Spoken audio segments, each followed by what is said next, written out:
I wonder why nothing exciting ever happens around here.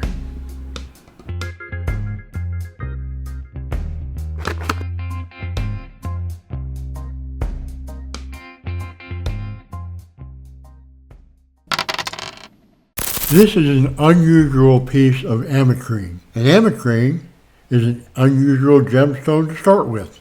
Ametrine is a mixture of amethyst and citrine and has both purple and yellow colors. And most all ametrine comes from Bolivia. Now this piece looks like a propeller with purple and yellow blades. So I want to cut this into a gemstone, and I want to retain that propeller look. So I'll need to either find or create a very unique design or gem faceting diagram for this gemstone.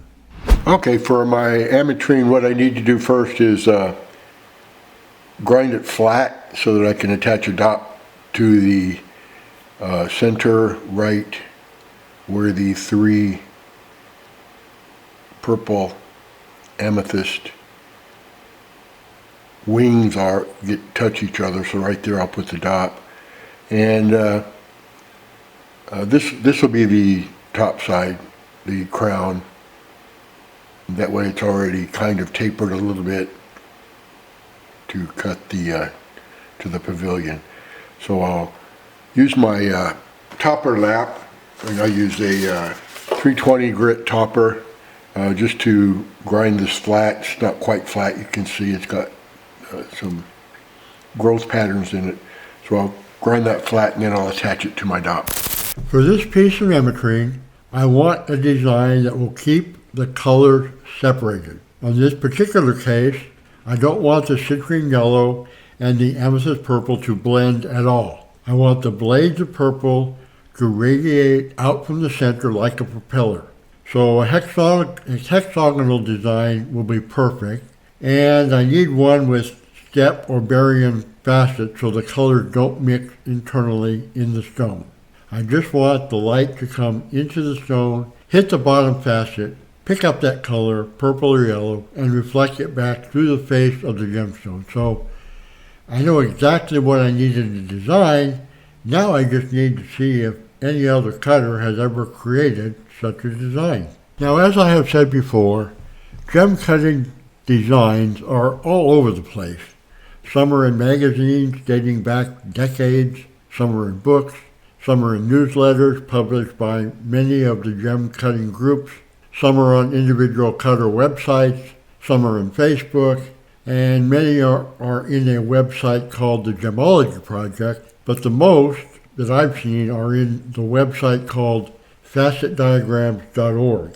Now recently, the United States Faceting Guild, or USFG, has moved the diagrams from facetdiagrams.org onto the USFG website to ensure these designs remain accessible to all cutters.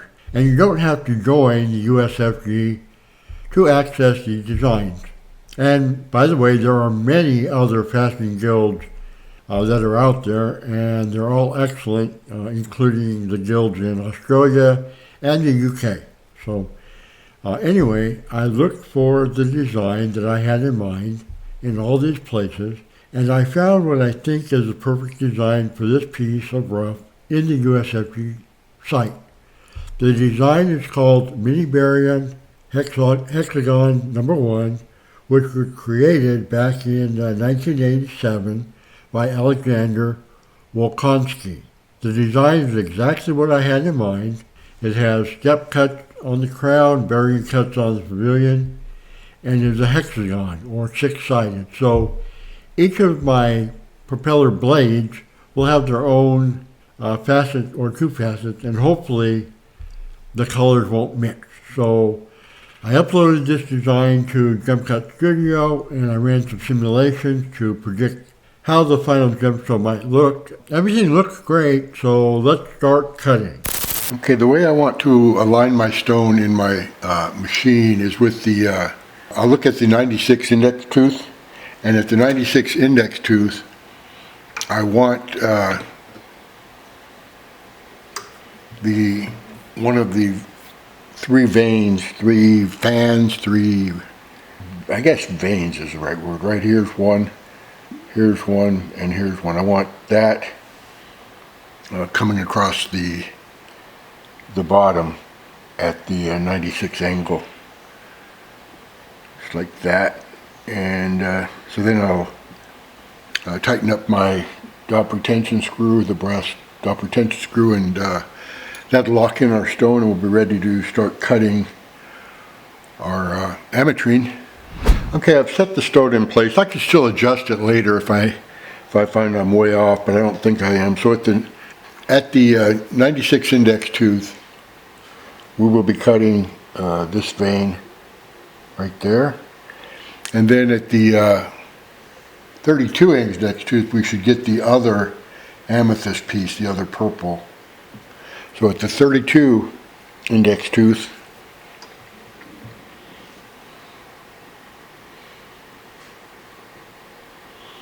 we would cut the next vein, and then at the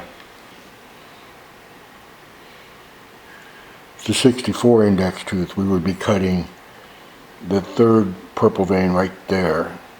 So, and then at the 16, the 48, and the 80 teeth, we would cut the three yellow citrine parts of the veins. So that's how I've got the stone set up, and let's get to a little bit more preforming. I did some initial preforming, but it's now we'll do some more. So I will cut this stone with a 120 grit topper, which is pretty rough. It's a pretty rough topper, but it's a rather large stone. I generally don't use anything under 100 grit, but this is a topper made in China or wherever. I get them on Amazon or wherever, eBay, wherever. I look for the generally, just inexpensive. You can pay all different prices for them. Somebody will put a name brand sticker on there and raise the price. I think the price really doesn't matter. It's just a disposable topper to move the rough. So let's get to preforming. Okay, I've got it about as far as I want to go with that rougher topper lap. So now I'll use a finer lap. I'll probably try the 600 grit sintered lap and go over these again. I still have to bring the bottom part, this is the bottom part of the gemstone, but bring that down a little bit further to close up this and make it a permanent center point here with all these facets where they'll all meet. So that has to come down a little bit. And the stone's still a little bit, tiny bit bigger than it will end up being, because I need to bring in here, right here, that has to come in a little bit, and I'd rather do that with my 600 grit sinter. That'll clean everything up. So it's still, that's just a tiny bit. The rest is okay, so just bring it in. It'll be a little bit smaller than it is now, and bringing that top down will get rid of these pits, which I think my lap caused that, but that'll get cleaned up as I bring this down a little bit. So come along nicely. 100 grit-ish laps are rough on a stone. I mean, so I generally don't use them, but this stone's so large I had no choice. So now I'll go to a finer lap.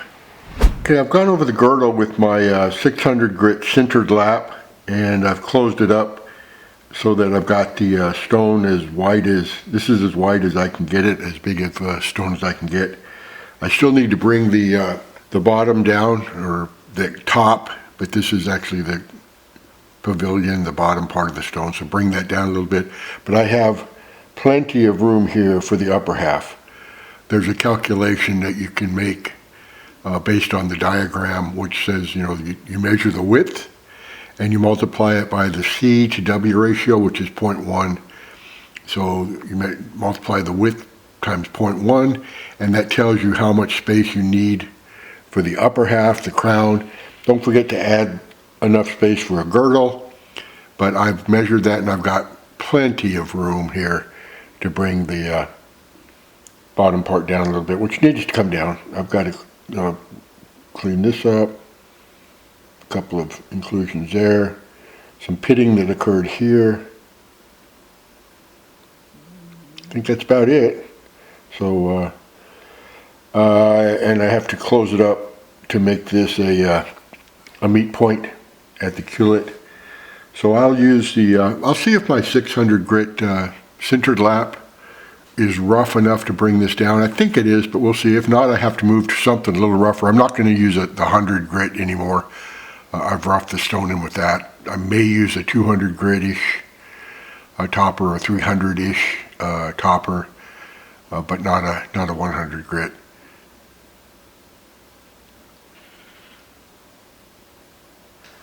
And we'll go from there. Okay, I've gone over the bottom facets on our pavilion with my 240 grit topper lap. The 600 grit sintered was moving too slow. Would have worked in time, but I went a little rougher lap and moved the facets rather quickly. And you'll see I still have a little bit to go to make this a meet point. So I'll have a center point here once I get it fully faceted. So that means that I need to bring the top or the bottom down just a little bit. And there's still room, plenty of room for the upper half of the stone. But but I do have to bring it down just a little bit. Again, this is as big as the stone could possibly be with this design. And this is, I need to bring it down just a little further. So this is about as much of the upper half of the crown that I could possibly have with this design. Everything's working out fine. So now I'll do the P2 facets, which will be right here, and level out the girdle on all their six of these facets.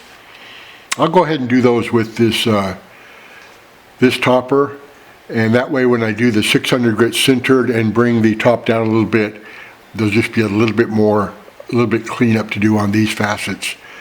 And it'll make these facets a little smaller, which makes it a little quicker to cut with my sintered lap. So again, I'll work on these facets and I'll go over the whole thing again with my 600 grit sintered. Okay, I finished pre-polishing, pre-forming more the P2 facets at the 60-degree angle right here. So all the way around, and you can see that the purple, the amethyst part of our ametrine just hits these two facets just right. Then the yellow, the next one, Mother Nature's not perfect, but it's almost there, right at the those two. Then two more citrine yellow ones, and then the final two amethyst. So I think we hit the veins just the way I wanted them for this design, as close as we could get with Mother Nature's help, and everything's ready to go. Now, so I'm going to switch to my 600 grit sintered lap, and let me clean up my my 240 grit lap. Let me show you how I do that. So once I finish with the lap, there's a lot of sludge in it, swarf it's called, and what I do is I take a piece of lava soap, run the lap probably fairly fast, get a good flow of water on it, and just run the lava soap over it a couple of times. I go over it three quick times, and that seems to get all of the swarf out of the lap. And you can feel the difference before and after you use the soap. Then turn the water off, increase the speed, and spin dry the lap so there's no rust on it before I put it away.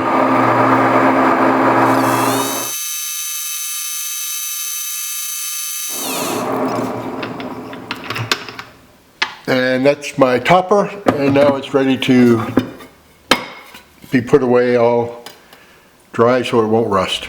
Okay, I've gone over the bottom half of our Ametrine with my 600 grit sintered lap. It looks really, really good, almost pre-polished. So I'll go over it with 3000 grit diamond on a bat lap next. And it looks like each of the, I guess the blades, I guess we'll call them blades, came out just right. So the purple one's aligned with these two facets, the yellow here, the purple here, yellow here. A little bit of bleed in the colors here, but nature's not perfect. But I think when we get it done, it's going to look great. So let me work on the 3000 grit diamond on the bat lap. Okay, I've polished the first row of facets here on the bottom, the pavilion part of our gemstone. I still have these 6 facets to polish at a 60-degree angle. And because this is such a large stone, for the girdle, instead of 90 degrees, I used about 85 degrees, so that I only end up polishing just a little bit. I don't need to polish all the way down here, because I'm going to cut off all this when I cut the crown, so there's no need to spend time trying to polish that up. And larger stones are a little bit harder, at least for me, to polish than smaller stones. So to polish these larger stones, for quartz, what I like to use is a Spectrum Ultra Laps. These are mylar laps that are impregnated with, in this case, cerium oxide. You can put different oxides in it. You can get them with different diamond grits in them too. They're kind of disposable, but they last for a few stones. You put them on a master lap, put a little bit of water on the master lap, get it wet, and then put this on top, and that'll hold it down. And they're not all the same. There's no brand as far as I can tell. A lot of different vendors sell these Ultra Laps. I get these from Ultratech. I found them to be the best. Other people use different vendors, so that worked for me for large quartz. Okay, I finished polishing the bottom half of our gemstone, so now I'll transfer it. I think I'll use 2-part epoxy. It's quite a big stone. And then we'll cut the upper half for the crown. Okay, to transfer our stone, I'm going to use just DevCon 5-minute epoxy. There's a resin and a hardener, 2 parts, 2-part epoxy. What I do is I get a business card,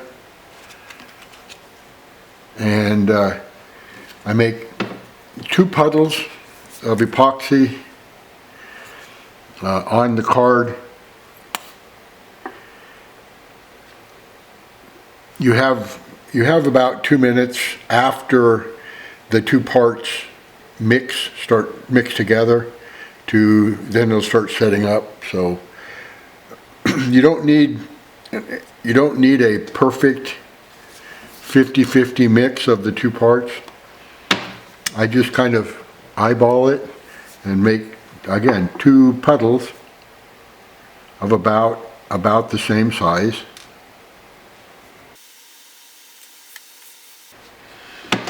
That looks about right. Looks pretty darn close to 50-50 mix. And then you just start mixing it together, the 2 parts. I use a bamboo skewer from the grocery store, but you can use anything. And instead of a business card, some people use old credit cards.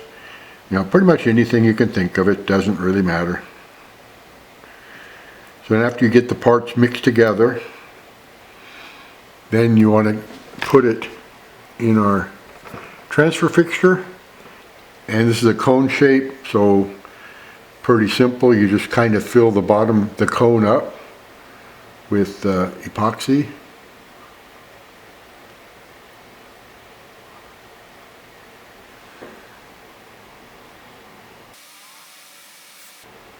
Now you don't want the epoxy to run too far down the dop. You want it a little bit on the dop, but not too far down to affect where the dop is connected to the your fasting machine. Now when we push the stone down into the epoxy, of course it's going to come up a little bit.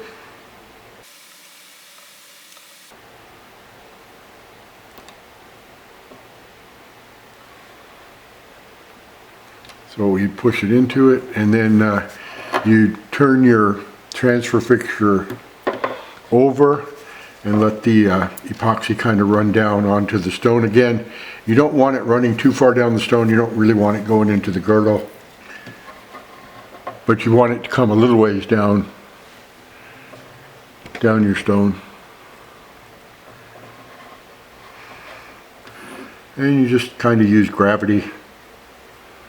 And in a couple minutes it'll start setting up. So while it's setting up, you just go turn it over and over and keep turning it over so it doesn't go either too far down your dot or too far down your stone.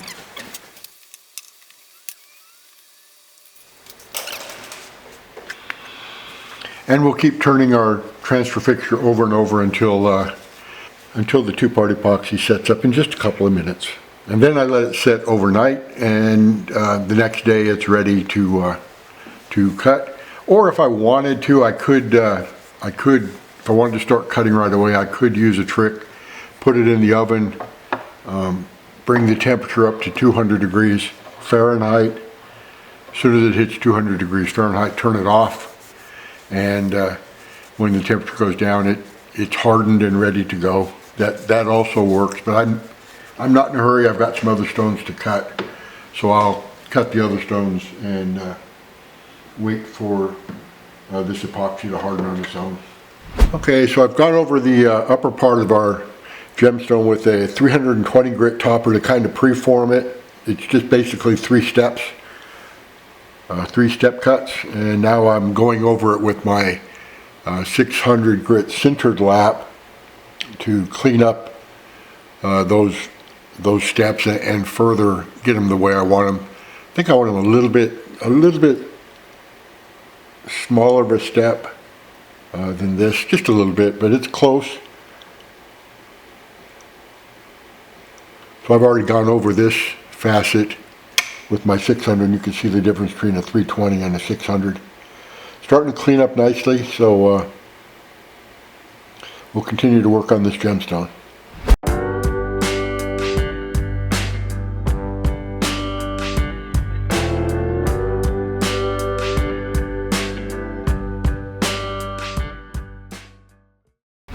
Okay, I've gone over the step cuts of our gemstone with my 600 grit sintered lap, making everything a little closer to where I want everything, and making finer and finer facets. So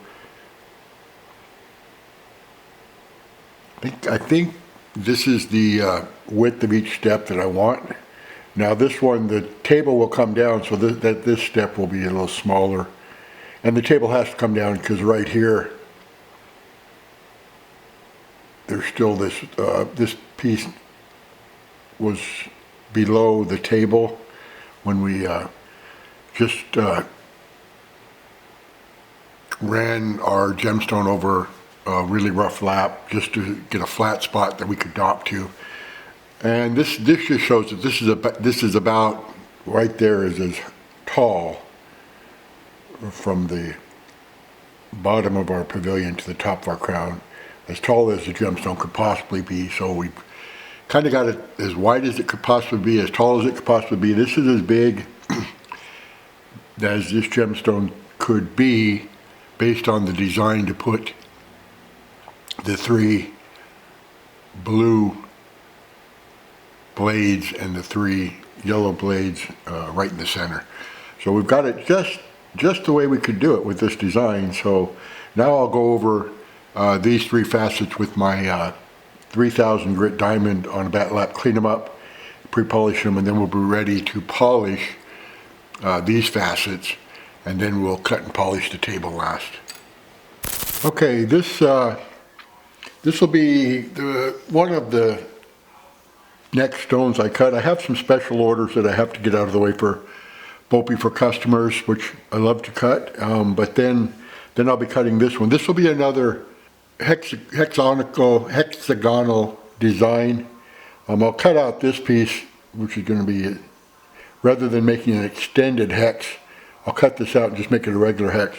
So unlike my Ametrine, where I wanted the colors to bounce back and form that kind of propeller looking 3 fins of purple amethyst and 3 fins of yellow citrine mixed together in that stone, perfectly centered, as perfectly as nature can get it.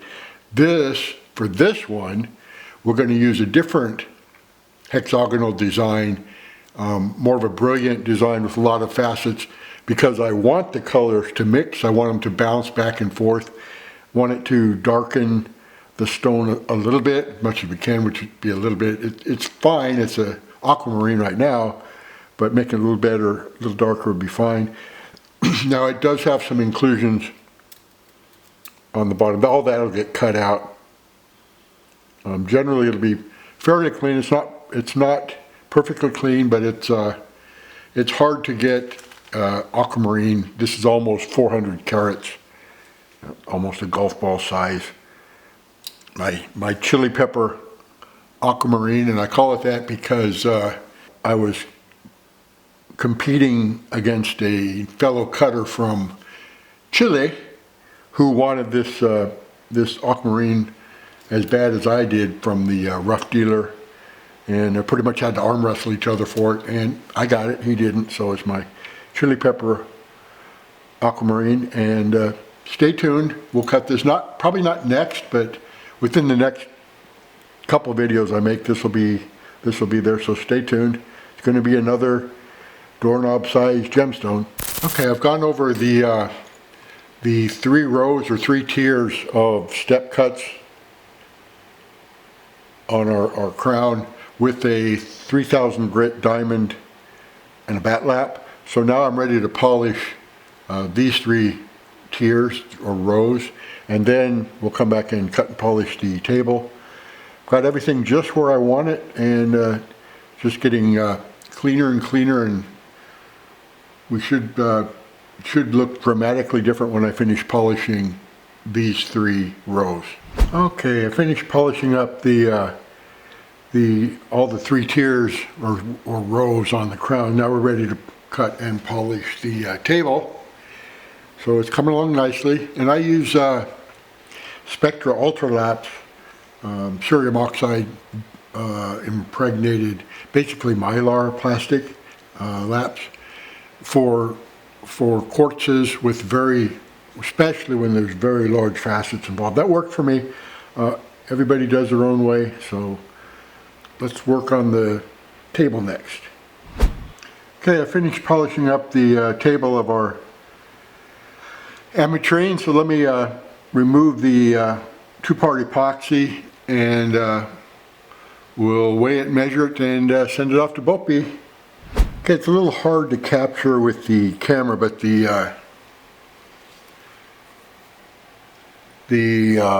I guess wing fins, the propellers, did keep their individual colors. They didn't mix, so it's, you know, orange, yellow there, purple here. A little hard to capture with this camera though, but let's go ahead and weigh this out and see what it weighs. I cut this beautiful ametrine gemstone into a hexagonal design. It is a very large, one-of-a-kind gemstone, and it turned out beautifully, just beautiful. The design was perfect for this rough, as the blades of purple and the blades of yellow don't mix, and they come together to create a propeller effect in the final gemstone, just what I was looking for, just perfect. The design is not difficult to cut, and I believe any level of gem cutter should be able to cut this design, although I wouldn't recommend such a large stone for a brand new cutter. If you can find a piece of ametrine like this one, I do recommend you give this design a try. Please let me know in the comments what you think of this piece of ametrine, as well as what you think of this design. And as always, happy fashioning, everyone.